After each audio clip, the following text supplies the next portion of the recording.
बिस्मिल्लाहिर्रहमानिर्रहीम, अस्सलाम वालेकुम, सुबह खैर। आप देख रहे हैं एक्सप्रेसो, मैं हूं हिनाद और मैं हूं अली अनिक सैयद। उम्मीद है आप खैर आफियत से होंगे और कल का दिन बहुत अच्छा गुजरा होगा, क्योंकि कल बहुत आम पेशरफ्त हुई हैं। दो अच्छी खबरें हैं जो आपके साथ शेयर करनी है, लेकिन शेयर करने से पहले आपको ये जरूर बताना है कि इसे पिंच ऑफ सॉल्ट के साथ लीजिएगा, क्योंकि ये किसी वक्त भी पलट सकती है। सबसे पहले बात हम करेंगे, पहले सियासत की करें या क्रिकेट की करें? सियासत की करें। सियासत की पहले करते हैं, बिल्कुल ठीक है। बैनुल-अक़वामी सतह पर इस वक्त एक कोहराम मचा हुआ है। यूएन इजलास जारी है और 80वां इजलास है, जिसमें इस्लामी ममालिक की तरफ से बहुत जबरदस्त स्टैंड लिया गया है और बार बार इसराइल पर तनकीद की गई है, उसके मजालिम पर उसको नुक्ताचीनी की गई है। बताया गया है कि जो कुछ भी वहां पर हो रहा है वो मुनासिब नहीं है, उसे जल्द अज जल्द बंद होना चाहिए। और बहुत से ममालिक ने उनका साथ भी दिया है, सिर्फ अमरीका ही अपनी जगह पर खड़ा है। और कल एक अहम पेशरफ्त ये भी थी कि अमरीकी सदर ने 8 मुस्लिम ममालिक के जो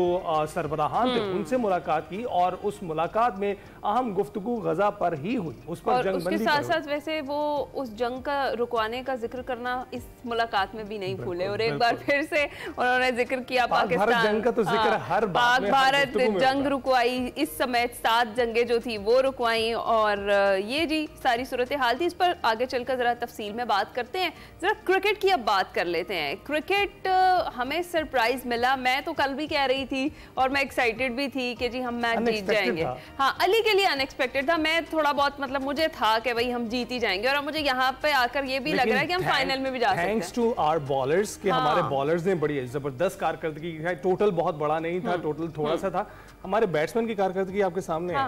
आपको पता है कि बहुत सारे सिंगल डिजिट में ही रहे हैं। एग्जैक्टली। तो जनाब एशिया कप की हम बात कर रहे हैं। एशिया कप के सुपर 4 मरहले में पाकिस्तान और श्रीलंका के दरमियान खेले गए मुकाबले में पाकिस्तान ने शानदार बॉलिंग और जिम्मेदाराना बैटिंग के जरिए श्रीलंका को 5 विकेटों से शिकस्त दे दी और श्रीलंकन बैटिंग लाइन इब्तिदा से ही पाकिस्तानी बॉलर्स के सामने बेबस दिखाई दे रही थी और 20 ओवर्स में सिर्फ 133 रन ही बना सकी। शाहीनों ने श्रीलंका की जानिब से मिलने वाला 134 रन का हदफ 18 ओवर्स में 5 विकेटों के नुकसान पर हासिल कर लिया। मोहम्मद नवाज ने 38 और हुसैन तलत ने 32 रन बनाए और वो दोनों नाकाबिले शिकस्त रहे। साइम अयूब, कप्तान सलमान अली आगा और मोहम्मद हारिस एक बार फिर बैटिंग में नाकाम दिखाई दिया। पाकिस्तान सुपर 4 का जो अपना आखिरी मैच है वो बांग्लादेश के खिलाफ कल खेलेगा, जहां बांग्लादेश से जीत शाहीनों को सीधा फाइनल में ले जाएगी। और मैच के दरमियान एक दिलचस्प वाकया भी देखने को मिला। आप सबने नोट ही किया होगा, जब अबरार अहमद ने हासारंगा को बोल्ड करके उसके अंदाज में जश्न मनाया, फिर उसके बाद हासारंगा ने फखर जमान का शानदार कैच पकड़ा और अब फिर अबरार के अंदाज में वो जश्न मनाने लग गए। हासारंगा ने साइम अयूब को 2 रन पर क्लीन बोल्ड करने के बाद दोबारा जश्न मनाया। इस दौरान डगआउट में मौजूद अबरार भी मुस्कुराए बिना ना रह सके। शायकीन की जानिब से दोनों वीडियोस को बड़ा पसंद किया गया। आप भी हमारी जो स्क्रीन है उस पर मुलाहिजा कर सकते हैं ये दोनों वीडियोस और मतलब यही खूबसूरती होती है खेल की। दोनों जानिब से मतलब हार जीत तो एक अलग चीज है, लेकिन बैड टेस्ट ना आए और अच्छा टेस्ट रहे तो फिर मजा दुबाला हो जाता है। एग्जैक्टली। तो जनाब अब ये सवाल उठ रहा है कि श्रीलंका के खिलाफ मैच में कौमी टीम की जो कारकर्दगी थी गुज़िश्ता मैचों से कितनी मुख्तलिफ नजर आई और इस पर हमने बात की। बिल्कुल। सलीम खालिक साहब और साबिक कप्तान आमिर सुहेल साहब हमारे साथ मौजूद हैं। सलीम साहब, आपकी इजाजत से आमिर सुहेल साहब से सबसे पहले बात करते हैं। आमिर साहब, बताइएगा कि इस वक्त पाकिस्तान ने श्रीलंका को हराकर अपनी पोजीशन मजबूत कर ली है, आप मजमूई तौर पर टीम की कारकर्दगी को कैसे देखते हैं? देखिए, आपको जो है बॉलर्स को अप्रिशिएट करना होगा कि उन्होंने बहुत ही ज़बरदस्त बॉलिंग की और श्रीलंका जैसी बैटिंग लाइनअप को उन्होंने एक छोटे टोटल के ऊपर जो है महदूद किया और उसके बाद बैट्समैनों के लिए बहुत ज़्यादा आसान कर दिया। जब छोटा टोटल आप चेस कर रहे होते हैं तो आपको एक अच्छी ओपनिंग पार्टनरशिप की और मिडल में एक अच्छी पार्टनरशिप की ज़रूरत होती है। दोनों ओपनर्स ने अच्छी पार्टनरशिप की, बीच में नवाज और हुसैन तलत ने बड़े मौके के ऊपर पार्टनरशिप की। तो मेरा ख्याल है ये जीत पाकिस्तान को जो है पाकिस्तान के लिए खुश आइंद है और उसके साथ साथ इससे कॉन्फिडेंस भी बहुत ज़्यादा आना चाहिए। मैं इसलिए कह रहा हूँ कॉन्फिडेंस आना चाहिए कि बांग्लादेश जो है वो कल आज जो है इंडिया के खिलाफ मैच खेलेगा और कल पाकिस्तान के खिलाफ उनको मुकाबला करना है और इस गर्मी में बैक टू बैक मैचेस खेलना थोड़ा सा मुश्किल है। तो मुझे लगता है कि पाकिस्तान के लिए जो है वो दरवाजे थोड़े से खुलते जा रहे हैं। ठीक है, तो आमिर साहब आप समझते हैं कि ये पाकिस्तान की जो टीम है हमारी दबाव वाले जो लम्हात होते हैं उनमें ज्यादा पुख्तगी दिखा रही है?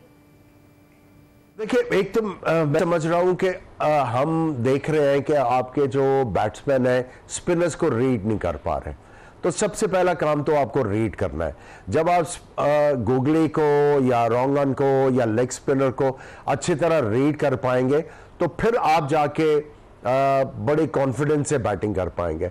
लग यही रहा है कि हमारे जो मिडिल ऑर्डर बैटर्स हैं वो रीड नहीं कर पाए।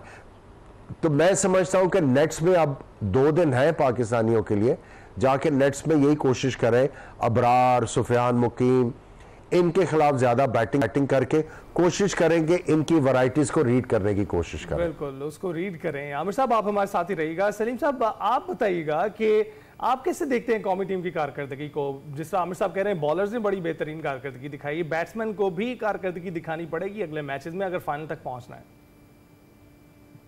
बिल्कुल, आमिर भाई ने सही सारी बातें निशानदेही की है और हमने जिस तरह देखा कि बैटिंग हमारी स्ट्रगल करती चली आई है, इस मैच में भी ऐसा था। हालांकि स्कोर बहुत बज़ाहिर कम नजर आ रहा था, लेकिन जिस तरह से विकेटें गिरी, 80 रन पे आधी टीम हमारी आउट हो चुकी थी, तो हम लोग तो हिम्मत हारने लगे थे। लेकिन जो हुसैन तलत को ये टीम में लाई, यही कहकर थे कि ये स्पिनर्स को अच्छा खेलते हैं, और जो पिछले मैच के बाद जो क्रिटिसिज्म उनके ऊपर आया था, उन्होंने अपने असाबी तौर पर मजबूत होने का सबूत पेश किया। नवाज भी बहुत अच्छा खेले और एक नाकाबिले शिकस्त शराकत बनाकर टीम को पता दिलाई। लेकिन खामियां हमें अभी भी नजर वही आई बैटिंग में, जिस तरह हमारी बात हो रही है। खासतौर पर साइम अयूब के हवाले से सवाल खत्म ही नहीं हो रहे। अब तो इवेंट खत्म हो रहा है, सवाल खत्म नहीं हो रहे। कप्तान सलमान अली आगा वो भी बहुत मायूस कर रहे हैं। साहबजादा फरहान स्टार्ट अच्छा लेते हैं, उसको आगे नहीं ले जा पा रहे। बॉलर्स की परफॉर्मेंस अच्छी थी, शाहीन का फॉर्म में आना एक खुशाइन बात है, लेकिन ये है कि वो इंडिया के खिलाफ आउट ऑफ फॉर्म हो जाते हैं, दूसरी टीम के खिलाफ भी फॉर्म में आ जाते हैं। खैर 3 विकेटें उन्होंने ली, तो अच्छा चांस है पाकिस्तान के पास। हाँ, आपने कैप्टन सलमान अली आगा का जिक्र किया, वो दबाव का शिकार नजर आ रहे हैं। बैटिंग में भी वो अपनी जो कारकर्दगी है वो नहीं दिखा पा रहे। मुसलसल सवालात उठ रहे हैं उन पर, उनकी परफॉर्मेंस पर, उनकी कैप्टनसी पर। मुसलसल इनकी नाकामी की वजह आप क्या समझते हैं? देखें, इनकी एक तो जब जिस वक्त उन्हें कैप्टन बनाया गया था उस वक्त भी लोग यही कह रहे थे कि उनकी जगह नहीं बनती T20 टीम में, लेकिन जाहिर उनको लाना था कि शरीफ और सीधा बंदा है, कंट्रोल में रहेगा। अब लेकर आए तो अब वो एक्सपोज हो रहे हैं, क्योंकि वो स्ट्राइक रेट का मसला उनका हल नहीं हो पाता। तेज खेलने की कोशिश करते हैं तो आउट हो जाते हैं। तो ये प्रेशर तो आएगा जब उनके ऊपर परफॉर्म नहीं कर पा रहे हैं। अगर आप उनके स्टैट्स देखें, पिछले मैचों की परफॉर्मेंस देखें, तो वो बहुत ही मायूस सुन है और जाहिर है इसका उनके ऊपर भी दबाव आ रहा होगा। यही चीज है जिसकी वजह से एक तो टीम को भी देखना पड़ रहा है, टीम की परफॉर्मेंस को भी फिर अपना भी सोचना पड़ रहा है कि खुद से भी रन नहीं हो रहे, तो जो प्रेशर है वो डबल हो रहा है उनके ऊपर और वो फिर वो फ्लॉप होते जा रहे हैं। ये चीज सलमान को देखनी पड़ेगी, नहीं तो आगे उनके लिए बड़े मसाइल हो सकते हैं। बिल्कुल ठीक। तो आमिर साहब से भी पूछते हैं। आमिर साहब, आप बताइएगा कि बांग्लादेशी जो टीम है वो इस वक्त ज़्यादा फॉर्म में दिखाई देती है श्रीलंका की निस्बत। आपको क्या लगता है कि श्रीलंका के खिलाफ क्या गलतियां की जो बांग्लादेश के खिलाफ खेलते हुए हमें दुरुस्त करनी पड़ेंगी? देखिए, आपके पास ऑप्शन तो कोई नहीं है। साहबजादा फरहान के बारे में बात की जा रही थी, लेकिन वो रेगुलर विकेट कीपर नहीं है, और जब इतना बड़ा और इम्पोर्टेंट मैच खेल रहे होंगे तो आप इतना बड़ा गैम्बल नहीं कर सकते। सो आप जो है, आप जो आपके पास जो टैलेंट अवेलेबल है, आपको उसको बेहतर तरीके से यूज करना है। अच्छा, तो आमिर साहब, मोहम्मद हारिस की अगर हम बात करें, परफॉर्म नहीं कर पा रहे, क्या बांग्लादेश के खिलाफ उनका मुतबादिल किसी को देख रहे हैं आप, या फिर वही रहेंगे स्क्वाड का हिस्सा? देखिए, पिछले मैच में जब हुसैन तलत को ऊपर भेजा गया तो काफी आईब्रोज रेस हुए, और उसकी वजह यह थी कि एक लड़का काफी अरसे के बाद कमबैक कर रहा है और उसकी जो एबिलिटी है वो है गेम को आहिस्ता आहिस्ता आगे लेके जाना विद ओकेजनल बाउंड्री और ओकेजनल बड़े शॉट के साथ। तो उस सिचुएशन में उनका भेजना था क्वेश्चन मार्क था, लेकिन उसकी एबिलिटी के ऊपर कोई शक नहीं था। आज उनकी जो एबिलिटी है उसके मुताबिक उनको जो सिचुएशन मिली, उन्होंने अपने आप को प्रूव किया। तो आई थिंक ये जो परफॉर्मेंस है और जिस तरह नवाज बड़े इंपॉर्टेंट रन्स करते आ रहे हैं, तो सारे जो फैक्टर्स हैं अब अपनी जगह पे आ रहे हैं। सिर्फ साइम अयूब और कप्तान जो है वो एक कंसर्न रह गए, और हारिस भी एक कंसर्न है। अगर ये 3 बैट्समैन कुछ ना कुछ कंट्रीब्यूट करना शुरू कर देते हैं तो पाकिस्तान टीम जो है वो खासा अच्छा मुकाबला करने की पोजीशन में आ जाएगी। सलीम साहब, आप क्या समझते हैं, साइम कप्तान अली आगा जो हैं और उनके अलावा जो हारिस रऊफ हैं, क्या यही प्रॉब्लम है या टीम में और भी कोई प्रॉब्लम्स हैं? मेन तो यही प्रॉब्लम था ना, क्योंकि ये बिल्कुल परफॉर्म ही नहीं कर पा रहे।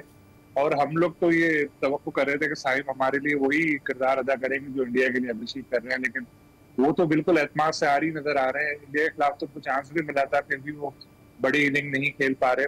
और ये हम थ्रू आउट देखें तो शाहीन के साथ यही एक मसला है कि हम सब ये कहते हैं टैलेंट उनमें बहुत है, लेकिन वो टैलेंट किस काम का जो 20-25 मैचों के बाद एक मैच में नजर आए और फिर गायब हो जाए। साइम के साथ ये इश्यूज आ रहे हैं, तो जो ऑफ द फील्ड भी उनको अपने आप को इम्प्रूव करना पड़ेगा, तो फिर परफॉर्मेंस उनकी तो क्या वजह है सलीम खान साहब? क्योंकि उनका स्टाइल भी है, गेम अवेयरनेस भी उन्हें है ऑलरेडी, और शॉट्स अच्छे खेलते रहे हैं, वैरायटी भी उनके पास है।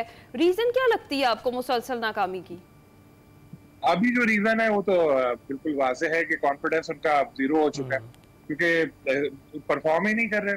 जिस तरह हम सलमान की बात कर रहे हैं, अगर हम साइम के भी स्टैट्स निकाल के देखें तो कई मैचेस ऐसे हो चुके हैं जिसमें उन्होंने कुछ किया ही नहीं है। उनकी एवरेज, उनका स्ट्राइक, सब कुछ ऐसा जा रहा है। पिछले मैच में थोड़ा सा लग रहा था, लेकिन वो एक छक्का लगा के फिर वो दोबारा से अपनी पुराने डगर पे आ गए और आउट हो गए। मसला यही है कि शाहीन को हम लोगों ने बहुत जल्दी चढ़ा दिया।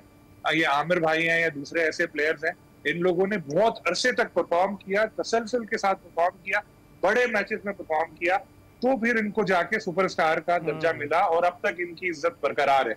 लेकिन साइम और कुछ ऐसे प्लेयर जो 2-2 मैचों में नो लुक शॉट, फलाना शॉट, ये शॉट, हम लोगों ने उनको आसमान पे चढ़ा दिया, जिसके बाद वो खुद अपने आप को सुपरस्टार समझने लगे बगैर कोई बहुत एक्स्ट्राऑर्डिनरी परफॉर्म किए हुए। आप सही कह रहे हैं कि इस वजह से उनकी जी अंडर प्रिपेयर्ड, इस वजह से परफॉर्मेंस करना है। बिल्कुल, इस वजह से परफॉर्मेंस है। तो आमिर साहब, आप बताइएगा कि पाकिस्तान और इंडिया इस वक्त पॉइंट्स टेबल पर अपने ग्रुप में जो है वो सरफहरिस्त हैं, और आपको लगता है फाइनल इनके बीच में होगा? देखिए, चांसेस तो बहुत ज्यादा हो गए, और अगर पाकिस्तान जो है वो फाइनल में आ जाता है तो ऑल्दो पाकिस्तान की इंडिया के खिलाफ इतनी ज्यादा परफॉर्मेंसेस अच्छी नहीं रही, लेकिन हम उम्मीद कर सकते हैं कि पाकिस्तान फाइनल में एक जख्मी शेर की तरह खेलेगा, और जो उनको 2 शिकस्त हुई है इस टूर्नामेंट में, बेहतर खेल के पाकिस्तान के लिए जीत हासिल करेंगे। और पाकिस्तान और इंडिया का फाइनल में आना ब्रॉडकास्टर के तो वारे न्यारे हो जाएंगे। अच्छा, इंडिया और बांग्लादेश और पाकिस्तान और बांग्लादेश का मैच है, दोनों का ही है। क्या लगता है कि ये जो मैचेस हैं आमिर साहब, स्क्वाड बनाने के लिए फाइनल में कितने ज्यादा हम साबित हो सकते हैं?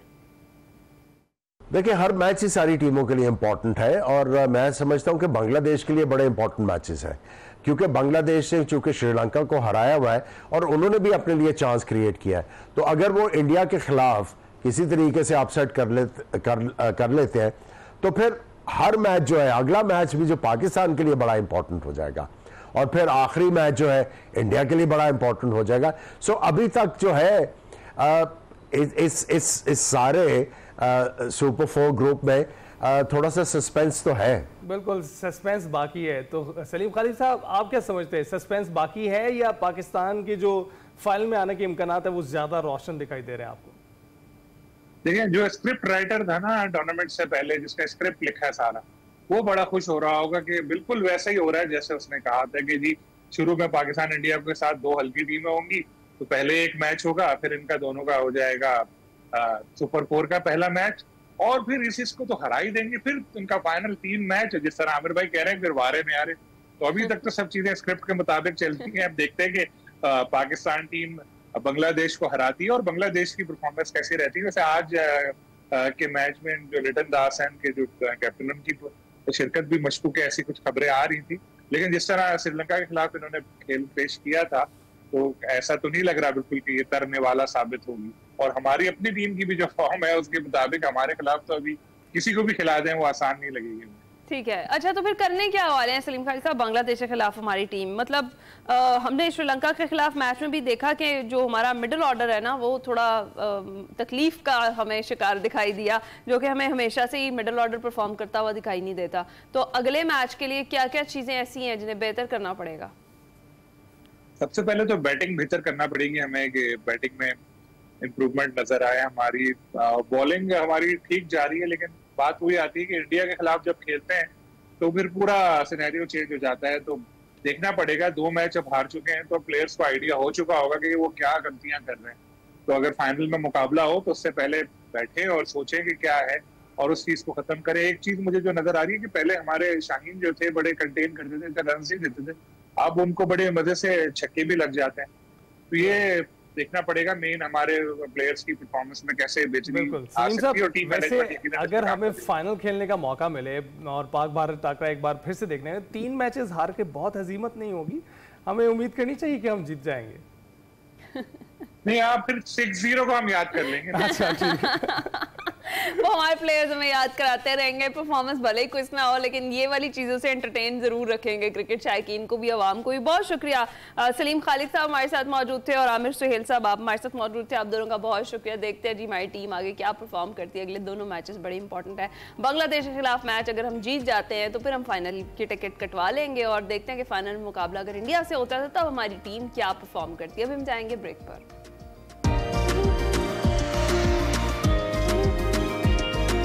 Welcome back to Expresso. आगाज में हमने जिक्र किया था अक़वाम मुत्तहिदा की जनरल असम्बली के इजलास का 80वां इजलास जारी है जी, जिसमें अमेरिकी सदर डोनाल्ड ट्रंप ने खिताब करते हुए अक़वाम मुत्तहिदा को आगाज में ही आड़े हाथों ले लिया और कहा ये एक्सीलेटर और टेलीप्रॉम्प्टर दोनों खराब हैं। इस हवाले से अपने ट्वीट में भी उन्होंने जिक्र किया।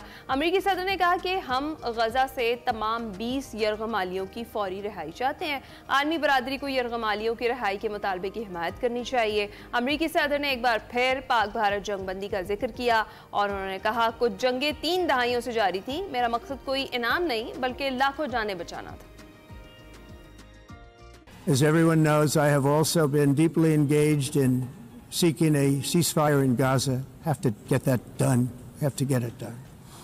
Fortunately, Hamas has repeatedly rejected reasonable offers to make peace. I ended 7 wars, and in all cases they were raging with countless thousands of people being killed.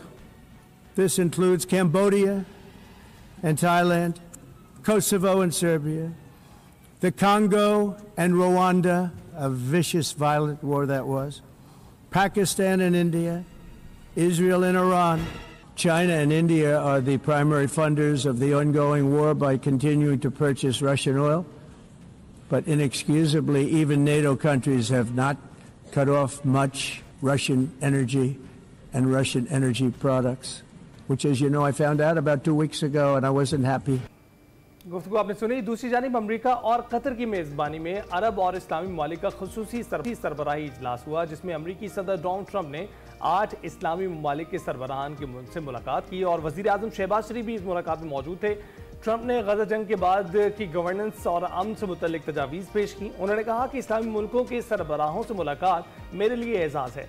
गजा जंग ख़त्म कराना चाहते हैं, आप सब ने जो काम किया वो काबिल तारीफ़ है। अरब इस्लामी सरबराही इजलास के इख्तिताम पर अमरीकी सदर डोनाल्ड ट्रंप ने वज़ीर आज़म शहबाज शरीफ से खुशगवार और गैर रस्मी मुलाकात भी की और इस मौके पर दोनों रहनुमाओं ने दोस्ताना माहौल में बातचीत की और मुसाफा भी किया। मुलाकात में नायब वज़ीर आज़म इसहाक डार भी शरीक थे। ज़राए के मुताबिक वज़ीर आज़म शहबाज शरीफ और सदर ट्रंप के दरमियान 25 सितंबर को एक 1-on-1 मुलाकात का भी इम्कान ज़ेरे गौर है, जिसमें अहम आलमी और इलाकाई अमूर पर तफसीली गुफ्तगू है। इस पर हमने बात करनी है। हमारे साथ डॉक्टर हुमा बकाई, माहिर बैनुल-अक़वामी अमूर साथ हैं हमारे। डॉक्टर साहब बहुत बहुत शुक्रिया। कैसी हैं आप? जी अल्हम्दुलिल्लाह, थैंक यू। डॉक्टर साहब, इस वक्त जो सूरत हाल है आपके सामने है, एक अहम मुलाकात हुई है जिसमें 8 मुस्लिम मुल्कों के जो सरबराहान थे वो शरीक थे। पहले तो ये बताइएगा कि आप किस नज़र से इसको देखती हैं कि जिसमें 8 ऐसे ममालिक बुलाए गए जो कि इस्लामी ममालिक हैं, लेकिन उनमें ऐसे सरबराहान भी मौजूद हैं जिस तरह के इंडोनेशिया और तुर्की, जिनका जो इस खित्ते में इस वक्त हलचल मची हुई है उससे दूर दूर तक ताल्लुक नहीं है। लार्जली जो कयास किया जा रहा था, अभी हमें एग्जैक्टली नहीं पता कि मीटिंग में क्या हुआ, लेकिन जो ग्रुप कॉन्स्टिट्यूट किया गया है उसके पीछे जो सोच कार फरमा है वो एक मुस्लिम पीस कीपिंग फोर्स की थी। इस हवाले से बहुत सारी आवाजें आ रही हैं और इस मीटिंग के बारे में ये भी कहा गया कि ट्रंप ने कहा कि अगर कोई ग्रुप ये कर सकता है तो वो ये ग्रुप है। लेकिन देखिए जी, जो इसके बारे में बात ट्रंप साहब भी बिल्कुल नहीं कर रहे हैं वो है the elephant in the room, और वो है इजराइल का रवैया, इजराइल का टोन और टेनर, इजराइल कहीं भी ये नहीं कह रहा कि वो सीज फायर चाहता है या वो अमन चाहता है। इजराइल तवातुर के साथ ये कह रहा है कि वो अब एक्सपेंशनिज्म चाहता है। तो उनका एक ग्रेटर इजराइल का मैप है, उसकी तकमील चाहता है। तो बावजूद इसके कि ट्रंप जो हैं वो सीज फायर की और अमन की और माइनस हमास फॉर्मूला की और रिटर्न ऑफ द होस्टेजेस की बात करते हैं, जो हो नहीं सकता जब तक इजराइल जो है वो कम से कम इस मिडिल पॉइंट तक तो आए।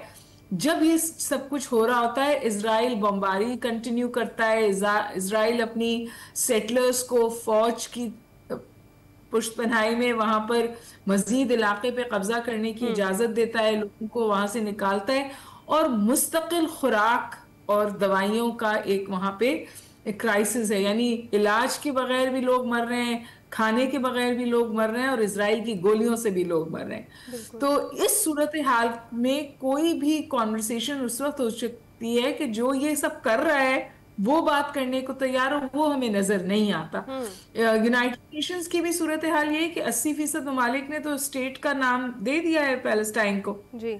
लेकिन एक मुल्क जिसके पास वीटो पावर है, अमेरिका है, वो ये करने को तैयार नहीं है, और वही सबसे बड़ा बैकर है इजरायली अग्रेशन का। तो मुझे लगता है कि कुछ सिचुएशन थोड़ी सी, जैसे कहते हैं ना, हम उर्दू में कहते हैं कौड़ी फंसी हुई है, तो ये कौड़ी इस तौर फंसी हुई है, हमें कोई वे फॉरवर्ड इमीडिएटली नजर नहीं आ रहा। और अरब वर्ल्ड में इस वक्त गुस्सा है, कतर में इस वक्त गुस्सा है, और कतर ने वाज़ेह तौर पे कहा है कि माफी मांगे इजराइल जो कुछ उसने किया।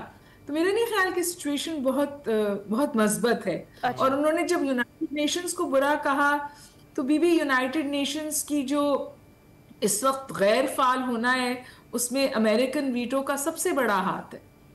ठीक है। अच्छा डॉक्टर साहिबा, एक और चीज़, एक तो ये कि जिस तरह से आपने कतर का जिक्र किया और कहा कि उन्होंने बोला है कि इसराइल जो है वो माफ़ी मांगे, तो क्या आपको लगता है कि आने वाले वक्तों में इसराइल माफ़ी मांग लेगा? क्योंकि हमने देखा है कि पहले भी इस तरह का जब हुआ था तो तुर्की से माफ़ी मांगी थी इसराइल ने। और दूसरी चीज़ ये इसमें मैं आपसे पूछना चाह रही हूँ कि सदर ट्रंप ने तो ये कहा इस मुलाकात के बाद कि इसराइल के अलावा तमाम बड़े जो प्लेयर्स हैं उनसे ये मेरी मुलाकात थी और काफ़ी मस्बत मुलाकात रही, और अब मेरी इसराइली रहनुमाओं से भी मुलाकात होगी। और वो ये भी कह रहे थे कि मेरे ख्याल में हम गजा के लिए कुछ इकदाम उठा सकते हैं। तो कहीं ना कहीं ये थोड़ी सी मस्बत पेशरफ्त है। मैं नहीं कह सकती, क्योंकि ये कई दफा प्रेसिडेंट ट्रंप ने स्टेटमेंट दिया है कि एक हफ्ते में यूक्रेन की जंग खत्म हो जाएगी, गजा से आपको कोई अच्छी खबर आएगी। मुझे कोई ऐसी इशारा इजराइल की तरफ से मिल नहीं रहा है। इजराइल और ट्रंप मिलके ये कह रहे हैं कि स्टेट के वो अभी भी खिलाफ हैं, पैलेस्टीनियन स्टेट के तो अभी भी ट्रंप खिलाफ है, क्योंकि इजराइल खिलाफ है। और वो कह रहे हैं कि ये हमास को इनाम होगा दहशतगर्दी का अगर स्टेट का स्टेटस दे दिया गया। यानी जो 80% ममालिक दुनिया के कह रहे हैं, सिर्फ इजराइल और अमेरिका उसके बरखिलाफ खड़ा है। इस वक्त जो वाहिद मुझे डेवलपमेंट अच्छी लगती है वो ये कि तकरीबन इजराइल का सिफारती बाइकॉट है और पीआर डिजास्टर इजराइल का खुलकर सामने आ गया है। क्या ये फोर्स करेगा इजराइल को कोर्स करेक्शन पे? उसके हवाले से हमें अभी तक कोई इशारा सोटू से नहीं मिला है। तो मैं अर्ली टू से कि ये कोई मस्बत इशारा है। हमने पहले ऐसी बातें सुनी है और फिर उसका कोई नतीजा नहीं निकला। बिल्कुल ठीक। डॉक्टर साहब, ये जो अभी माफी मांगने की बात थी और कतर ने मुतालबा किया इसराइल से, आपको लगता है कि ये पॉसिबल है भी? क्योंकि जो इसराइल है वो अपनी रेट पूरे खत्ते में इसी बात पर तो बना पाया है कि उसका एक इमेज बरकरार रहे, जो कि एक बैड बॉय इमेज है, जिसकी वजह से वो ये सब कुछ कर पाता है। वो किसी की नहीं सुनता, वो अमेरिका की बात नहीं सुनता, वो डोनाल्ड ट्रंप की बात नहीं सुनता। तो इसके बाद माफी मांगने का जो मुतालबा है वो काफी बड़ा और संजीदा नहीं हो जाता इसराइल के लिए? क्योंकि इससे पहले हमने देखा, मेरा नहीं ख्याल, उन्होंने इसको बेयर मिनिमम पे रखा है। उन्होंने कहा है कम से कम इस बात की माफी मांगे कि इसमें एक कतरी ऑफिसर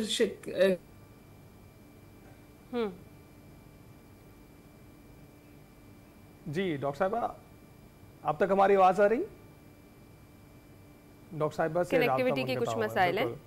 अभी तक जो ये मीटिंग हुई है, मुलाकात, तो मिनट्स हैं वो बाहर नहीं आए हैं। जो कुछ भी हमारे सामने है वो अमेरिकी सदर डोनाल्ड ट्रंप की जो गुफ्तगू थी उसके जरिए सामने आए हैं।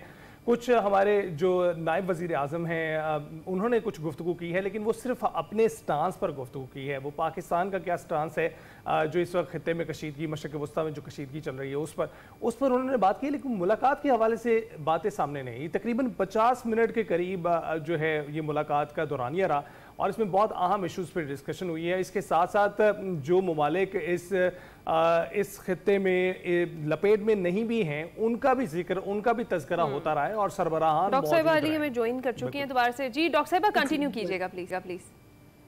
बस मैं आपसे यही गुजारिश कर रही हूँ कि अरब वर्ल्ड में थोड़ा नाराजगी तो है, लेकिन अरब वर्ल्ड अभी भी कंसिलेटरी मूड में है।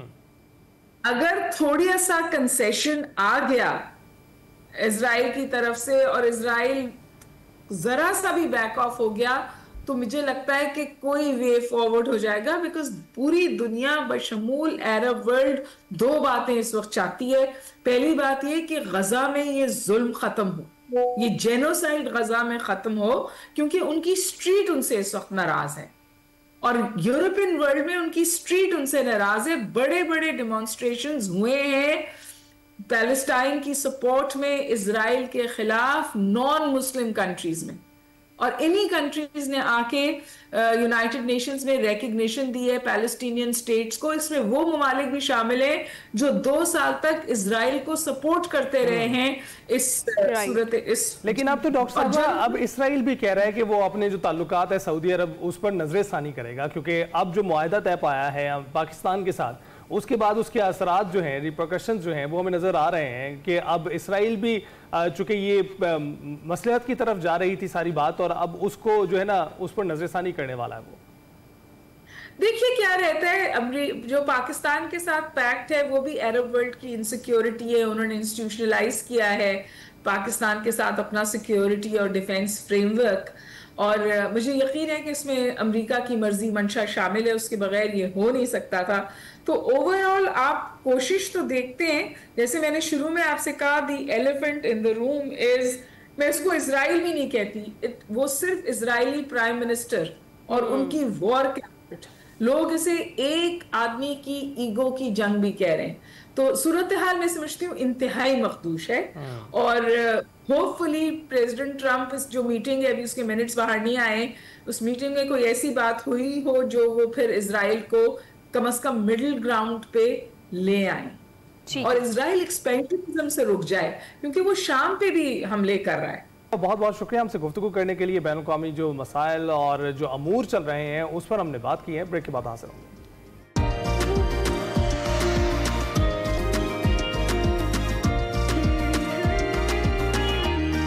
Welcome back. मौसमियाती तग़य्युरात की हम बात करते रहते हैं और इसके साथ साथ मानसून में जो तबाहकारियां हुई हैं उससे भी आपको अपडेट रखा है, लेकिन बहुत सारे लोग अब ये भूल रहे हैं कि सैलाबी रैले इस वक्त भी जारी हैं और इस वक्त वो सिंध से गुजर रहे हैं। सैलाब की तबाहकारियां इस वक्त भी जारी हैं और आफ्टर मैथ है जिस पर तवज्जो रखना बहुत ज़रूरी है, क्योंकि हमारे पाकिस्तानी भाई जो इन इलाकों में मौजूद हैं वो इस वक्त भी मुश्किलात का शिकार हैं। तो उस हवाले से जिक्र करते रहना ज़रूरी है ताकि उनकी मुश्किलात आप लोगों से शेयर होती रहें और जो कोई भी उनकी मदद कर सके हुकूमत या मुखय्यर हज़रात वो ज़रूर करें।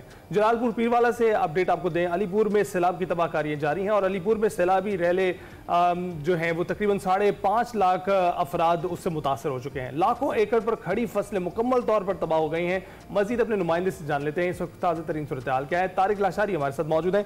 तारिक बताइएगा मजीद अपडेट्स क्या है इस हवाले से? जी बिल्कुल, तहसील अलीपुर की आबादी 7,80,000 के करीब है। बदतरीन सैलाब से 5.5 लाख के करीब अफराद मुतासर हो चुके हैं। 110 मवाज़ात में सैलाबी पानी दाखिल हो गया है। अगर मैं यहाँ ज़रूरी रकबे की बात करूँ तो 1 लाख एकड़ से ज़ायद रकबे पर काश्त फसलें सैलाब बुर्द हो चुकी हैं, बागात सूखने लगे हैं। 1 दर्जन से ज़ायद अफराद पानी में बहकर जाँ बाक हो गए हैं और लाखों मकानात सैलाब की वजह से गिर गए हैं। इस वक्त सैलाब मुतासर रिलीफ कैंपों से वापस घर की तरफ जा रहे हैं। सैलाब पानी से मुतासरा घरों में बेयारो मददगार खुले आसमान के नीचे जिंदगी गुजारने पर मजबूर हैं। इस तरह सैकड़ों मवेशी पानी में बह गए हैं। बच जाने वाले मवेशियों के लिए चारे की शिद्दत किल्लत है। इंतहाई कसम पुरसी की वो जिंदगी गुजारने पर मजबूर हो गए हैं जो सैलाब मुतासरीन है। बहुत शुक्रिया तारिक लशारी, आप अपडेट कर रहे थे अलीपुर से। अब जरा बात करते हैं सतलुज में आने वाला जो तबाहकुन सैलाबी रैला था वो तो गुजर गया है जिस तरह से हम जिक्र कर रहे हैं, मगर मुतासरीन की जो मुश्किलात है वहाँ पर भी उनमें कोई कमी नहीं आ सकी है। बहावल नगर में दरिया सतलुज के किनारे तकरीबन 1.5 लाख एकड़ पर जो खड़ी फसलें थी वो मुकम्मल तौर पर तबाह हो गई, जबकि 1,70,000 से ज्यादा अफराद बेघर हो गए और 8,000 से ज्यादा जो घर हैं उनको दरिया बहा ले गया। इलाके के बुनियादी रोजगार जो है वो काश्तकारी और मवेशी पालना था, दोनों ही खत्म हो गए हैं। उससे मुतासरा खानदान जो हैं वो शदीद मुश्किलात से दो चार है। मजीद तफसीलात हैं क्या वो जान लेते हैं। इमरान बट्टू हमारे नुमाइंदे हैं बहावल नगर से हमारे साथ मौजूद हैं। जी इमरान बताइएगा। जी बिल्कुल, दरिया सतलुज में आने वाला बड़ा सैलाबी रेला तो गुजर गया, लेकिन इलाका मकीनों की जो है मुश्किलात वो अभी तक कम ना हो सकी। बहावल नगर में जो दरिया सतलुज में आने वाला जो सैलाबी रेला था उसने बहावल नगर बड़े पैमाने पर तबाही मचाई है। 155 किलोमीटर की लंबी पट्टी में 1,50,000 के करीब जो है खड़ी फसलें दरियाबुर्द हुई हैं। इसके साथ साथ 8,000 से ज़्यादा जो घर दरियाबुर्द हुए हैं। इसके साथ साथ अगर देखा जाए आबादी देखे जाए तो 1,70,000 से करीब जो आबादी वो शदीद मुतासर हुई है। सैलाब मुतासरीन का इस हवाले से ये कहना है कि अब हमारी फसलें भी ख़त्म हो चुकी हैं। रोज़गार के दो ही ज़रिए थे, काश्तकारी और जानवर पालना, दोनों मुकम्मल तौर पर फसलें जो रोज़गार के ज़रिए थे मुकम्मल तौर पर ख़त्म हो चुके। साथ साथ हमारे जो घर हैं वो भी दरियाबुर्द हो चुके हैं। अब ना हम रोड किनारे रह सकते हैं ना ही वापस जा सकते हैं, हमारे पास की शदीद मुश्किलात का शिकार हैं। जी इमरान, आपका बहुत बहुत शुक्रिया। सैलाबी रेलों की जो भी सूरत हाल हुई और इस वक्त उसके आफ्टर मैथ जो भी आ रहे हैं उससे आपको अपडेट करते रहेंगे। अभी ब्रेक पर जाएंगे। प्रोग्राम के दूसरे हिस्से में खुशामदीद जी। इस घंटे में भी आपके साथ शेयर करने के लिए, डिस्कस करने के लिए बहुत कुछ है। टॉप ऑफ द आवर जरा बात कर लेते हैं मौसमियाती तब्दीलियों की, जिसका शिकार पूरी दुनिया है। अरबों डॉलर्स की सरमायाकारी हो रही है ताकि इससे निपटा जा सके, और माहिरीन क्लाइमेट चेंज अब न्यूक्लियर हथियारों से ज़्यादा ख़तरनाक है ये कह रहे हैं, और ये भी कह रहे हैं कि अगर इससे निपटने के लिए इकदाम ना किए तो हम सबको सबसे ज़्यादा नुकसान पहुँचाएंगे। मगर गुज़िश्ता रोज़ अमरीकी सदर डोनाल्ड ट्रंप ने अक़वाम मुत्तहिदा की जनरल असम्बली से खिताब करते हुए मौसमियाती तब्दीली से निपटने की आलमी कोशिशों को शदीद तनकीद का निशाना बनाया और उन पॉलिसीज को धोखा करार दिया। उन्होंने आलमी रहनुमाओं से मुतालबा किया कि वो इन माहौलियाती पॉलिसीज को मुस्तरद कर दें। In 1982, the executive director of the United Nations Environmental Program predicted that by the year 2000, climate change would cause a global catastrophe. He said that it will be irreversible as any nuclear holocaust would be. This is what they said at the United Nations. What happened? Here we are. So all of these countries are working so hard on the carbon footprint, which is nonsense, by the way. It's nonsense. You know, it's interesting. In the United States, we have still radicalized environmentalists. And they want the factories to stop. Everything should stop. No more cows. We don't want cows anymore. I guess they want to kill all the cows. They want to do things that are just unbelievable. And you have it too. Trump के इस बयान के हवाले से गुफ्तगू करते हैं मरियम शब्बीर हमारे साथ मौजूद है, माहिर माहौलियात है। मरियम, बहुत बहुत शुक्रिया हमें ज्वाइन करने के लिए। कैसी हैं आप? जी बिल्कुल ठीक, थैंक यू। मरियम, सबसे पहले तो हम इस ताज़ा तरीन बयान के बारे में बात करते हैं। बड़ी देर के बाद उन्होंने खामोशी तोड़ी है और अपने दूसरे दौरे सदारत में हमें नजर आया कि डोनाल्ड ट्रंप काफ़ी देर तक खामोश रहे हैं माहौलियात को लेकर, लेकिन इससे पहले हमने देखा उनका पहला जो दौरे सदारत था उसमें उन्होंने पेरिस अकॉर्ड को भी तनकीद का निशाना बनाया और अब दोबारा वो बना रहे हैं। आपको क्या नजर आ रहा है? जी देखिए, ये तो अभी ये जो इनका दौर अभी चल रहा है हुकूमत का, उससे पहले भी जब वो कैंपेन कर रहे थे तो वो क्लाइमेट चेंज के अगेंस्ट काफ़ी ज़्यादा बोल रहे थे और उनने पहले से ही जो प्रोजेक्ट 2025 जो बिग बिल भी उस पर यूएस में पास हुआ है, उस वक्त भी उनने काफ़ी सारे प्रोजेक्ट्स ऐसे अनाउंस किए थे जो फॉसिल फ्यूल का इस्तेमाल जो है उसमें बढ़ना था और आते ही पेरिस एक्ट से भी सेकेंड टाइम अपने टेन्योर में निकल गए हैं। और इसके अलावा उनका जो रिन्यूएबल एनर्जी की तरफ जो प्रोजेक्ट्स थे उसके ऊपर बहुत कट्स लगाए हैं। जो रिसर्च क्लाइमेट चेंज और एनवायरनमेंट की दुनिया में जो है वो यूएस जो है वो काफ़ी ज़्यादा प्रोजेक्ट्स फंड कर रही थी, उसको भी विद इन यूएस भी काफ़ी सारी यूनिवर्सिटीज़ की फंडिंग पे कट लगा दिए गए हैं। तो इसमें कोई कबाहत नहीं है कहने में कि ट्रंप साहब क्लाइमेट चेंज के डिनायर्स हैं और ये कोई सरप्राइज नहीं है। आप देखें कि दुनिया में बहुत सारे लोग ऐसे हैं जो क्लाइमेट चेंज को डिनाई करते हैं और मिस इन्फॉर्मेशन जो है वो ऑनलाइन भी सर्कुलेट करते हैं। और इसमें हमें लगता ये है कि शायद अमेरिका जो है वो चूंकि तरक्की याफ्ता मुल्क है, तो यहाँ पे बहुत सारे लोग जो है वो अवेयर होंगे कि क्लाइमेट चेंज का सबको पता होगा, जबकि हकीकत इसके बरअक्स है। आप जनरल परसेप्शन भी चेक करेंगे अमेरिका में लोगों की, तो कम लोग ऐसे हैं जो क्लाइमेट चेंज पे अबूर रखते हैं, जिनको क्लाइमेट चेंज का पता है कि उनको अफेक्ट कर रहा है।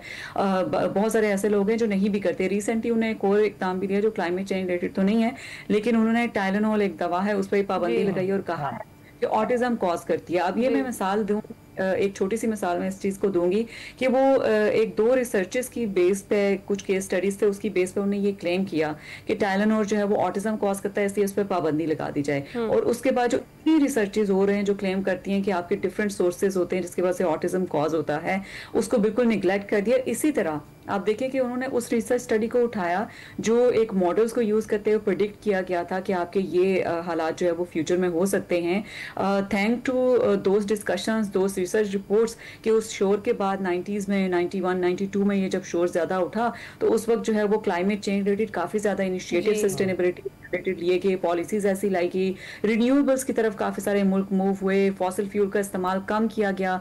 2004 तक हमने देखा यूएस में भी जो है वो 20% रिड्यूस ग्रीन हाउस की जो एमिशंस है उनको किया, जिसकी वजह से आपको फायदा नजर आया। लेकिन हमने देखा कि पिछले डेकेड में 2014 से लेके 2024 तक खास तौर पर जब फॉसिल फ्यूल का इस्तेमाल फिर से बढ़ा, उनके पिछले टेन्योर में भी जब काफी ज्यादा बढ़ गया था, तो आपको फिर वेदर पे जो इफेक्ट है वो भी आपको उसी तरह से देखने को मिल गया। जो बेस लाइन जो प्री इंडस्ट्रियल लेवल है उसमें वो 1.5 जो है वो 2024 में क्रॉस कर गया। और सिर्फ यूएस की बात करें कि अगर वो डिनाई कर रहे हैं तो आप देखें कि सिर्फ 2024 में जब उनकी गवर्नमेंट आई और उन्होंने काफी फंड्स ये फंडिंग पर लगाए क्लाइमेट चेंज रिलेटेड, तो उस वक्त भी 183 बिलियन डॉलर्स का नुकसान जो है वो हुआ है। टेक्सास फ्लडिंग हमारे सामने है कि जो अर्ली वार्निंग सिस्टम का कम्युनिकेशन का बंदा था वो फायर कर दिया गया था, फंडिंग अवेलेबल उनकी नहीं थी। इसी तरह न्यूयॉर्क में जो अर्बन फ्लडिंग हुई वो हमारे सामने है। कैलिफोर्निया पे हम देखते हैं कि फॉरेस्ट फायर जो है वो क्लाइमेट चेंज की वजह से वहां पे लगते हैं। तो जो 17 अमेरिका की स्टेट्स इस वक्त ऐसी हैं जिसमें रिकॉर्ड हाई टेम्परेचर जो है वो 2024 में जो है पहली दफा ऑब्जर्व किए गए। तो क्लाइमेट चेंज के इम्पैक्ट्स जो है, जो डेटा है, जो साइंस है, वो बताती है कि ना सिर्फ यूएस में हो रहे हैं बल्कि पूरी दुनिया में हो रहे हैं। और मरियम, अगर हम बात करें पाकिस्तान की ये माहौलियाती आलूदगी में पार्टिसिपेशन की, तो वो तो बिल्कुल नहीं है, लेकिन सबसे ज्यादा मुतासरा जो ममालिक हैं उनमें टॉप पर पाकिस्तान है। और अभी भी करंटली हम गुजर रहे हैं उस सैलाब की सूरत हाल से जो कि इंतहाई तशवीशनाक बनी हुई है। यहाँ पे 2 के रैले गुजर गए हैं, लेकिन अभी जहां जहां पर पानी खड़ा है वहां पर जो इस वक्त, एक तो ये है कि उस सैलाब के आने से पहले क्या मामला थे, सैलाब के दौरान क्या हुआ, सैलाब के बाद अब नुकसानात का एग्जैक्ट जो तखमीन है वो लगाया जा सकेगा। तो ये जिस तरह से डोनाल्ड ट्रंप ये कह रहे हैं कि ये मौसमियाती तब्दीली की बातें बेवकूफ़ों ने फैलाई हैं, तो इस पर यकीन ना करना एक मेरे ख्याल से बड़ी बेवकूफ़ी है। जी एब्सोल्युटली। आप देखें कि जो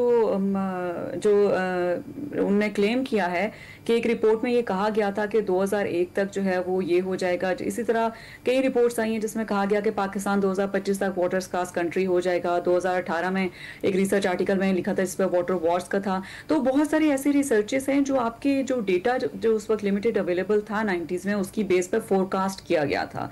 और उसमें कुछ सदाकत भी है कि कुछ इलाकों में आपके इम्पैक्ट क्लाइमेट चेंज का ये भी होता है। उन्होंने कहा कि कूलिंग बहुत जगहों पे होगी है। तो अब क्लाइमेट चेंज का इम्पैक्ट सिर्फ ये नहीं होता कि इलाके सिर्फ गर्म हो जाएंगे, कुछ जगहों पे बहुत आपके दर्जा हरारत बढ़ जाएंगे, कुछ जगहों पे आपका मौसम अच्छा हो जाएगा, कुछ जगहों पे आपकी वाटर अवेलेबिलिटी अच्छी हो जाएगी, कुछ जगहों पे फ्लडिंग होगी। जैसे अभी पाकिस्तान की फ्लडिंग की बात करें तो मेरा गांव जो है वो पंजाब में एक जगह पर है और वहां पर वो रेन वाटर उसका सोर्स है, वहां पे जो फ्रेश वाटर स्ट्रीम्स और वाटरफॉल्स हैं। तो उसमें से जब बारिशें हुई हैं तो पानी बिल्कुल फ्रेश चल पड़ा है। हमारे यहाँ फ्लडिंग नहीं हुई, यानी कि उसका नुकसान नहीं हुआ। लेकिन हम देखते हैं कि सेंट्रल और साउथर्न पंजाब में ये हुआ कि वहाँ पे अर्बन फ्लडिंग और जो रिवर एंड फ्लडिंग है उसकी वजह से काफी ज्यादा नुकसान हुए। तो डिफरेंट जोग्राफिकल जो लोकेशंस आपकी होती हैं उसका डिफरेंट तरह से आपका इम्पैक्ट क्लाइमेट चेंज का उस पर हो रहा होता है। तो अब जहां पर ये स्टेटमेंट की बात है, मेरा ख्याल है कि ये बहुत अच्छी अपॉर्चुनिटी है चाइना की फिल इन करने के लिए कि आप देखेंगे वो प्रो इन्वायरमेंट काफी ज्यादा वो इनिशिएटिव लेते हैं। और हमने देखा है कि जिन जिन जगहों पे अमेरिका जो है वो वॉइड क्रिएट करता जा रहा है वहां पे चाइना स्टेप अप कर रहा है और वो काफी इनिशिएटिव से ले रहा है। यही बात कि पहले तो दबाव डाला जा रहा था चाइना कि चाइना जो है इंडस्ट्रियलाइजेशन की वजह से बहुत ज्यादा माहौलियाती आलूदगी में कंट्रीब्यूट कर रहा है। और अब अगर देखें तो सारी सिचुएशन फ्लिप हो गई है। अब बल्कि जो दबाव डाल रहे थे वो ही अब इस चीज से इनकारी होना शुरू हो गए।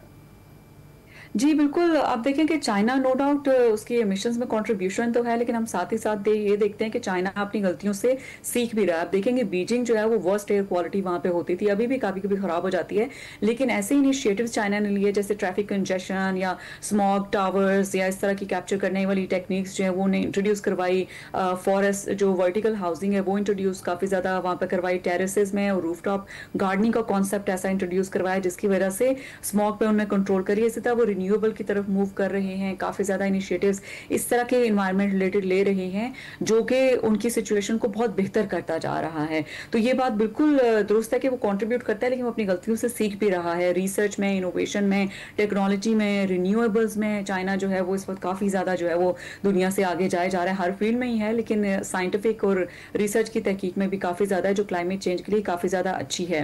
तो एक तरफ देखते हैं कि जो एक सुपर पावर है, ऑफ कोर्स वो आपकी इस तरह के स्टेटमेंट अगर कर रहे हैं तो वो दूसरे ममालिक को भी उससे फिर एक तरह का शेयर मिलता है, एक तरह का कॉन्फिडेंस मिलता है, वो भी इस तरह की मिस इन्फॉर्मेशन जो है वो स्प्रेड करने की कोशिश करते हैं।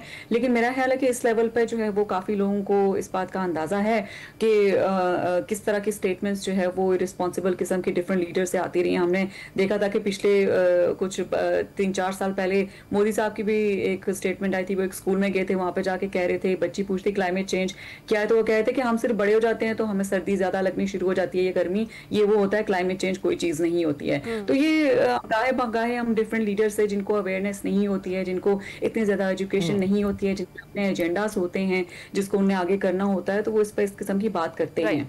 It's not a surprise. ठीक है जी, बहुत शुक्रिया। अमरवीर साहब हमारे साथ मौजूद थी और माहौलियाती तब्दीलियां जो हैं उस पर हम बात करते हैं, खासतौर पर ट्रंप साहब का जो बयान है उस पर हम डिस्कशन कर रहे थे। तो वो यही कह रही थी कि इस तरीके की मिस इन्फॉर्मेशन जो है इतने बड़े लेवल पर नहीं फैलानी चाहिए, क्योंकि क्लाइमेट चेंज एक रियल थिंग है जिससे हम सबसे ज़्यादा तो पाकिस्तान इस वक्त भुगत रहा है, सर करंटली हम उस सिचुएशन से गुजर रहे हैं। तो इस तरह की मिस इन्फॉर्मेशन नहीं फैलानी चाहिए। अभी हम जाएंगे ब्रेक पर, आप कहीं मत जाएगा। वेलकम बैक नाज़रीन, आज एक्सप्रेसो में हमारे साथ मौजूद हैं एक ऐसी बाहिम्मत बासलाहियत खिलाड़ी जो वादी कश्मीर की खूबसूरत फ़ज़ाओं से ताल्लुक़ रखते हैं और जिन्होंने अपने ख्वाबों को हकीकत बनाया और रनिंग के मैदान में वो कारनामे अंजाम दे पा रहे हैं जिन पर हर पाकिस्तानी को फ़ख्र है। जी हम बात कर रहे हैं रवा बर्लिन मैराथन में पाकिस्तान की नुमाइंदगी करने वाली पाकिस्तानी रोड रनर नबीला खालिक की, जिन्होंने 42 किलोमीटर तवील बर्लिन मैराथन 5 घंटे और 39 मिनट में मुकम्मल की। नबीला खालिक ने बेशुमार हाफ मैराथन कामयाबी से मुकम्मल किए हैं और 2 फुल मैराथन भी मुकम्मल कर चुके हैं।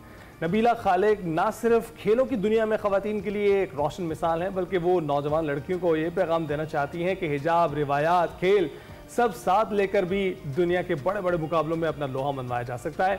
मजीद नबीला से गुफ्तगू करते हैं। नबीला हमारे साथ मौजूद है, उनसे जानते हैं उनके कामयाब सफ़र की ये जो कहानी है वो क्या है। अस्सलाम वालेकुम नबीला, कैसी हैं आप? वालेकुम सलाम, मैं बिल्कुल ठीक, आप कैसी हैं? अल्हम्दुलिल्लाह। सबसे पहले तो भाई आपको मुबारकबाद बर्लिन मैराथन मुकम्मल करने पर। ये बताइए नबीला, ये शौक रनिंग का कब पैदा हुआ, कब से आपने दौड़ना शुरू किया?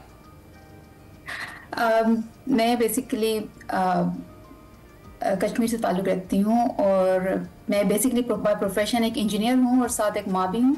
इन्हीं सब रोल्स को बैलेंस करते हुए मैंने अपना मैराथन की जर्नी शुरू की थी। मेरा सबसे पहला रन था 2022 में पाकिस्तान रोड रनर्स के साथ और उन सब ने मुझे बहुत मोटिवेट किया, मेरी बहुत हौसला अफजाई की कि मुझे खुद यकीन, पहली दफ़ा मुझे खुद यकीन नहीं था कि मैं 6 किलोमीटर भी खुद दौड़ पाऊँगी, लेकिन टीम का हौसला था, उनकी हौसला अफजाई थी, मेरी फैमिली की बहुत ज़्यादा सपोर्ट थी। तो उसी साल में 2022 के आखिर दिसंबर में मैंने full marathon ADNOC Abu Dhabi में फिनिश किया था। उसी के बाद मुझे ये शौक चढ़ा कि मैं दुनिया के मेजर मैराथन में भी हिस्सा लूँ और मैं पाकिस्तान को रिप्रेजेंट करूँ। बर्लिन मैराथन भी मेरा उसी ख्वाब का हिस्सा था। बिल्कुल ठीक। तो नबीला ये बताइएगा कि आप बता रहे हैं कि पहले हाफ मैराथन किया करते थे, फिर आप फुल मैराथन की जानिब चले गए और लोग तो यहाँ पर 2-2 किलोमीटर भागकर हाफ जाते हैं, आपने ट्रेनिंग कैसे की? इसके लिए मैं बोलूँगी कि इंसान को कंसिस्टेंट रहना है, डिसिप्लिन रहना है, हिम्मत नहीं हारनी है, अपनी फ्रेंड्स का सर्कल ऐसा बनाएं जो आपको मोटिवेट करें और फैमिली की सपोर्ट हो, मोटिवेशन हो, तो हर इंसान कर सकता है। अगर मैं कर सकती हूँ तो लाजमी हर इंसान कर सकता है। बिल्कुल ठीक है। और वाकई जिस तरह से आपने कर दिखाया है फैमिली के साथ, फैमिली की सपोर्ट के साथ, ये तो बड़ी ज़बरदस्त सी चीज़ है। अच्छा मुझे ये बताइए नबीला कि जब बैरून मुल्क ये मैराथन थी, इसमें आपने पार्टिसिपेट किया, पाकिस्तान का परचम जब आपने बुलंद किया, वो लम्हा कैसा महसूस हुआ और कैसा ओवरऑल एक्सपीरियंस था ये बर्लिन मैराथन का? ये लम्हा मेरे लिए बहुत फ़ख्र और खुशी का था। हज़ारों रनर्स के बीच में पाकिस्तान का परचम बुलंद करना और दुनिया को दिखाना कि पाकिस्तानी औरत भी इस मैदान में खड़ी है, ये मेरे लिए बहुत एजाज़ की बात थी। बर्लिन मैराथन का तजुर्बा नाकाबिले फरामोश था मेरे लिए, और सारी दुनिया से आए हुए रनर्स के साथ दौड़ना और पाकिस्तान को रिप्रेजेंट करना, ये मेरे लिए बहुत ही ज़्यादा यादगार लम्हा रहेगा। नबीला, ये भी बताइएगा कि आप ने ये जो बर्लिन मैराथन में शिरकत की है, कुछ क्राइटेरियाज होते हैं जिसमें आपको शिरकत करने की दावत दी जाती है, तो क्या वो क्राइटेरियाज आप शेयर करेंगी कि बर्लिन मैराथन में किन क्राइटेरियाज की बुनियाद पर शिरकत की दावत दी जाती है? बर्लिन मैराथन में मेरे ख्याल से मुझे एग्जैक्टली याद नहीं आ रहा, मगर मेरा लॉटरी में नाम आया था। उन्होंने पूछा था कि आपकी मैक्सिमम आपकी रन कितने आवर्स में फिनिश हुई है, और मैंने मेंशन किया था उनको, और लॉटरी में मेरा नाम आया था। लॉटरी में बस ये होता है कि सारे रनर्स पूरी दुनिया से नाम डालते हैं अपना, और फिर सिलेक्शन की जाती है लॉटरी बेसिस पे। बिल्कुल ठीक है। अच्छा नबीला, ये बताइए कि इसके लिए डेफिनेटली ट्रेनिंग की आपको सख्त ज़रूरत होती है, जिस तरह से अभी अली ने भी बात की। दिन में कितना टाइम आपको अपनी रनिंग को आप देती हैं, ख़ास तौर पर इस मैराथन की तैयारी के लिए कितना टाइम आप दे रही थी? जैसे मैंने आपको बताया, मैं एथलीट नहीं हूँ, मैं एक माँ हूँ, मेरी प्रोफेशनल लाइफ है, तो मेरे पास बहुत ज़्यादा टाइम नहीं है कि मैं मैराथन या मैं प्रैक्टिस में अपने टाइम स्पेंड करूँ। तो मैं पूरे दिन का समझ लें 1 घंटा देती हूँ, और 6 टाइम्स और 5 टाइम्स अ वीक ओनली। तो लॉन्ग रन्स हैं वो आप कब करती हैं? हाँ, लॉन्ग रन्स का बस ये है कि हफ्ते में एक दिन आप लॉन्ग रन करते हैं, जो कि मैं सुबह सवेरे करती हूँ जब सब घर वाले सो रहे होते हैं, सुबह 5 बजे या 4:30 बजे। और लॉन्ग रन्स फिर आपकी आहिस्ता आहिस्ता आप इंक्रीज करते हैं अपने माइलेज। आप स्टार्ट करते हैं किसी शॉर्ट डिस्टेंस से, फॉर इंस्टेंस 10 किलोमीटर, लेकिन अगर आपका टारगेट है कि मैंने मैराथन करनी है, तो फिर आप वीकली अपने माइलेज बढ़ाते हैं और मैक्सिमम एक पॉइंट तक लेकर जाते हैं। फॉर इंस्टेंस मैं 30 किलोमीटर तक लेकर गई थी, और उसके बाद फिर आप वापस टेपरिंग करने लगते हैं, यानी कि अपनी माइलेज और अपनी स्पीड स्लो करने लगते हैं जब तक कि आपका मैराथन का डे होता है। ठीक है। अच्छा नबीला, बताएं क्या फ्यूचर टारगेट्स क्या हैं रनिंग को लेकर? अगली कौन सी मैराथन है जिस पर आपकी नज़र है या जिसके लिए आप चाहेंगी कि आप उसमें पार्टिसिपेट करें? मेरा ख्वाब है कि मैं दुनिया की सारी मेजर मैराथन्स करूं, जैसे New York, Boston, Chicago, London, Tokyo.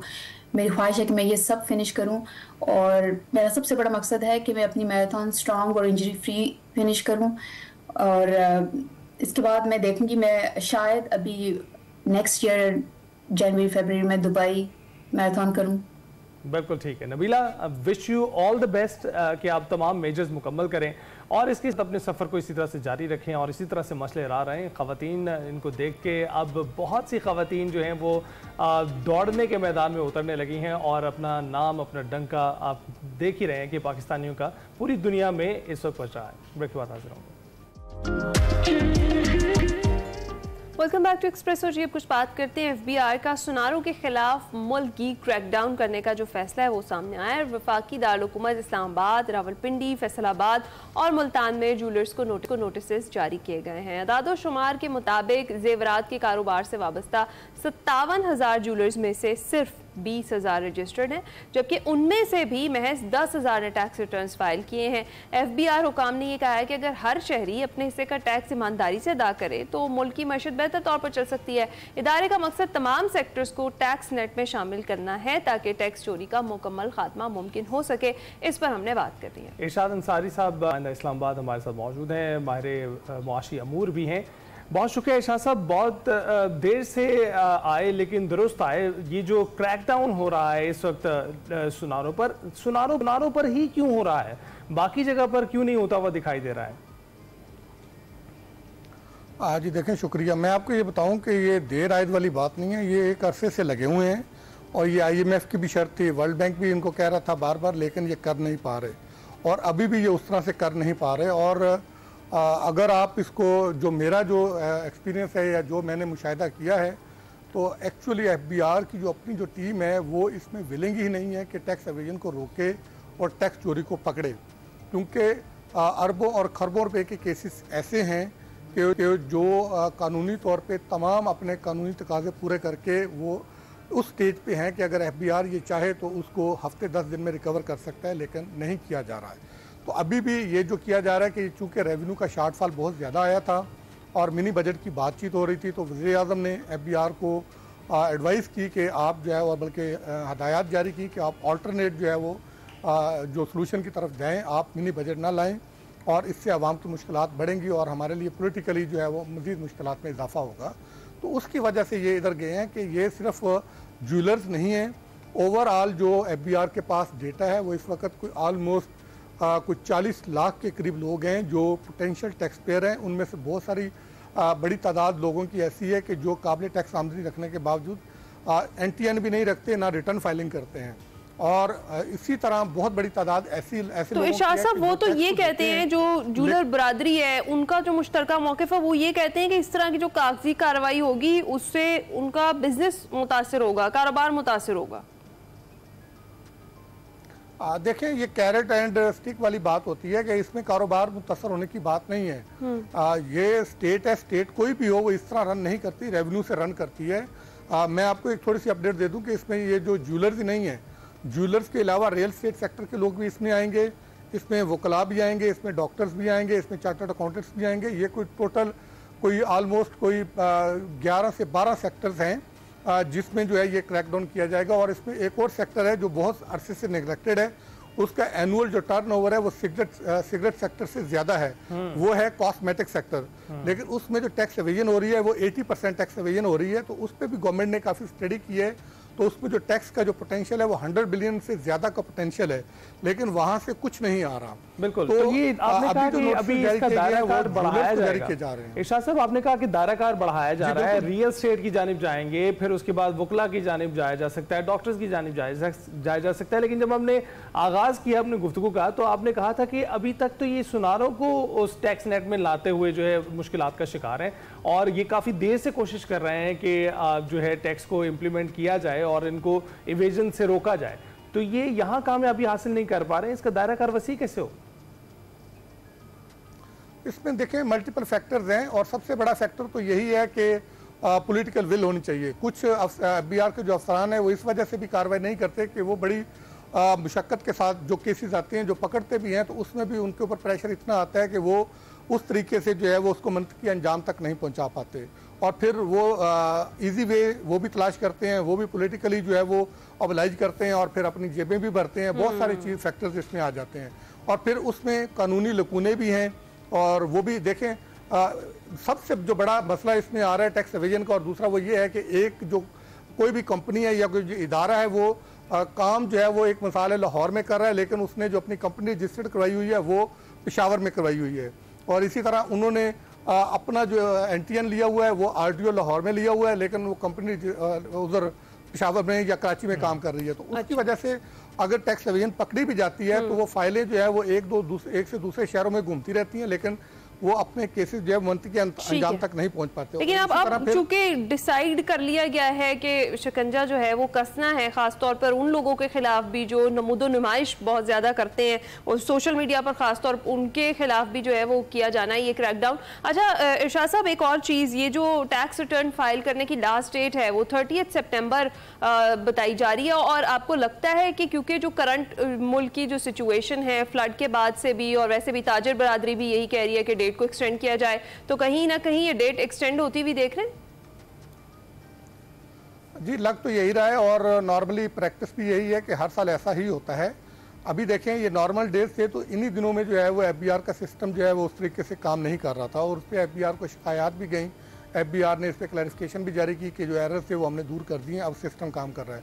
लेकिन मैं आपको अगेन अपना पर्सनल एक्सपीरियंस बता रहा हूँ कि मैं पिछले कुछ 4-5 दिन से अपनी ज़ाती रिटर्न जो है वो फाइल करने की कोशिश की है। मैं गया हूँ लॉयर के पास और उसने कुछ टैक्स का लॉयर है, लेकिन सिस्टम काम नहीं कर रहा था, ऑपरेशनल नहीं था।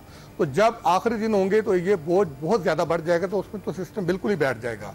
और इसके लिए FPCCI भी जो है वो अभी से आवाज़ें उठा रहा है, ट्रेड यूनियंस जो हैं वो भी आवाज़ें उठा रही हैं और इसी तरह जो टैक्स बार एसोसिएशन है उनके नुमाइंदे भी जो है वो आवाज़ उठा रहे हैं और वो FBR को कह रहे हैं कि एक तो अपने सिस्टम को अपडेट करें और उसमें जो है वो जो प्रॉब्लम्स और डिस्टॉर्शन जो पाए जाते हैं उनको दूर करें ताकि रिटर्न फाइलिंग जो है वो ईजिली हो सके। और दूसरा जो है वो ये है कि लोगों को जो है वो सहूलियात फराहम करें कि जो नए टैक्स पेयर जो है वो अपनी टैक्स रिटर्न जमा करवाना चाहते हैं। हमेशा ये होता था कि FBR जो है वो FPCCI में, चैम्बर्स में और इसी तरह जो इवन दैट के हमारे प्रेस क्लब भी जो होते थे वहाँ पे जो है वो स्पेशल कियोस्क जो है वो लगाए जाते थे, वहाँ पे FBR के लोग वहाँ पे मौजूद होते थे और इस तरह मार्केटों में भी जाके ये वहाँ पे डेस्क कायम करते थे और वो लोगों को गाइड करते थे कि जो लोग रिटर्न फाइल करना चाहते हैं उनको वो असिस्ट करते थे। अभी FBR ने अगरचे जो है वो टैक्स पेयर्स जो खासकर तनख्वाहदार तबका है उसके लिए सादा जो है वो रिटर्न फॉर्म इंट्रोड्यूस करवाया, लेकिन वो भी इतना सादा नहीं है, उसमें भी कुछ ऐसी मसाइल हैं कि जिसको जो है वो और बिल्कुल इरशाद साहब एक एप्लीकेशन भी मौजूद है टैक्स आसान बनाने के लिए, एप्लीकेशन भी मौजूद है, उसका भी इस्तेमाल किया जा सकता है टैक्स रिटर्न जमा करवाने के लिए। बहुत बहुत शुक्रिया हमसे गुफ्तगू करने के लिए। और जनाब शिकंजा तो जो है वो मज़ीद सख्त होता जा रहा है, कार्रवाइयाँ मज़ीद होंगी जो टैक्स एवेजन करते हैं, लेकिन इसके साथ साथ हुकूमत को भी चाहिए कि ऐसे मौके पर जब लोगों ने टैक्स फाइल करने हों उनको सहूलत दी जाए और ये जो सिस्टम बैठ जाते हैं ये ना बैठे। ब्रेक के बाद आ सकते हैं।